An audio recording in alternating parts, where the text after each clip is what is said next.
topic I want to cover for you today is control groups.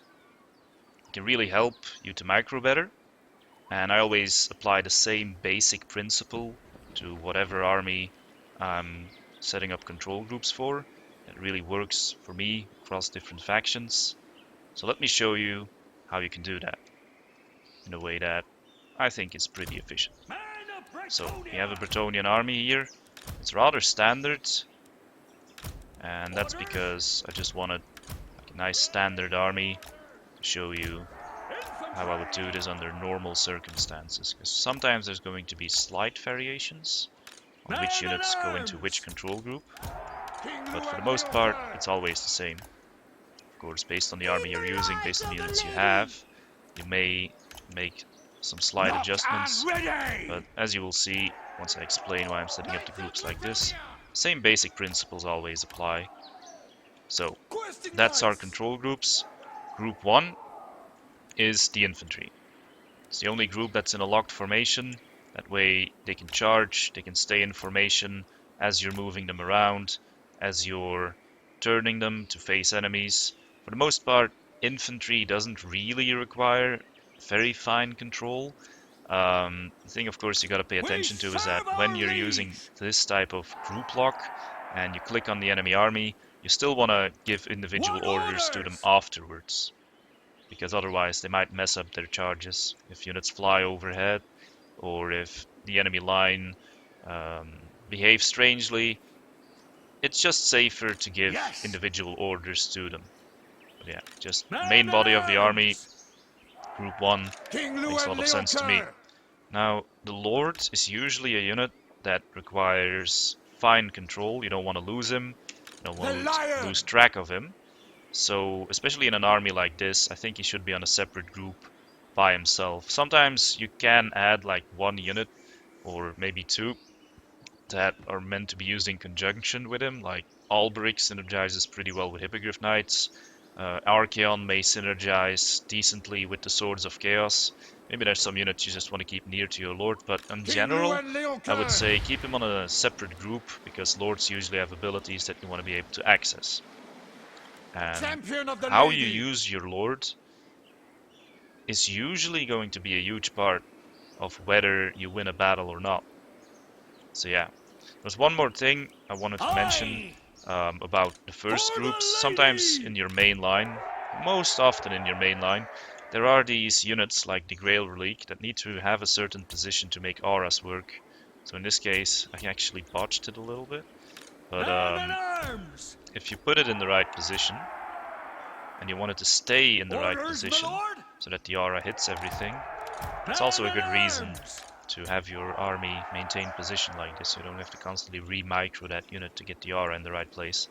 So, the cavalry, they're on both flanks, separated into two groups. Why is this cavalry wing group 3? Well, if you look at your keyboard, 3 is on the left and 4 is to the right of 3. Just like the units, just like their physical representation. Well, I guess they're not really physical, they're just 3D, but you know what I mean. So it just makes a lot of sense to me that cavalry wants to be in its own group, so they don't get slowed by infantry or other units. And it's very intuitive, I think, to have the left wing on 3 and the right wing on 4. So you have 3 on the left, 4 on the right, same thing on your keyboard. Now, ranged units, I think, also don't forget to put them on guard mode, that tends to help. They don't run after stuff that they routed. So they're on a separate group. Quite obviously why, I think. If you want to focus fire something, it's just a lot easier if they're all on the same group. It's a lot faster to just select them and click on something than to go like click, select, click, select, click, or try to select them all separately and then click on a unit. It's a couple like vital moments that all add up and can maybe change the course of a battle. It's all about grabbing all of those slight little advantages after all. Not really about one micro moment. You will feel that if you are fluent about using your control groups in a way that makes sense, all the little moments where you're winning time tend to add up and just give you an easier time in the end. Now, the caster in this case is in group 6. If your lord is your caster, then you can reserve this spot for something else, like a vanguard deployed unit somewhere, or something like that, or a hero, or whatever really, maybe a unit of missile cavalry, or some other unit that's almost by itself that you want fine control over. In most armies, the wizard is going to be on a separate control group. In my case, 6. Obvious reasons: you want to access their abilities, you want to access their spells without other units getting in the way, like if they're in a different unit or group. Now we can access their spells and abilities. And of course, they're usually rather fragile as well, so you want some fine control to avoid losing them. So I think it makes a lot of sense to have them on a separate group, just like the Lord. So that's basically the main gist of it. Now, based on which factions you're playing, there might be slight variations. For example, if you're the vampire counts, you're not gonna have a ranged contingent, unless you're using hacks, I guess. But what I would do if I'm playing vampire counts is probably put my Mortis engine on 5 instead. So these are the sort of variations you can make. And then if I have the Feasters in the Dusk deployed in the back here somewhere, they will probably be in group 6, because the Lord is pretty much always the spellcaster, so you don't need a separate group for your spellcaster. So like with all the guides I make, you can apply your own common sense or your own way to just the basics that I provide. There's absolutely nothing wrong with it. But if you haven't really figured out how to use your control groups, how to set them up, I would say give this a shot.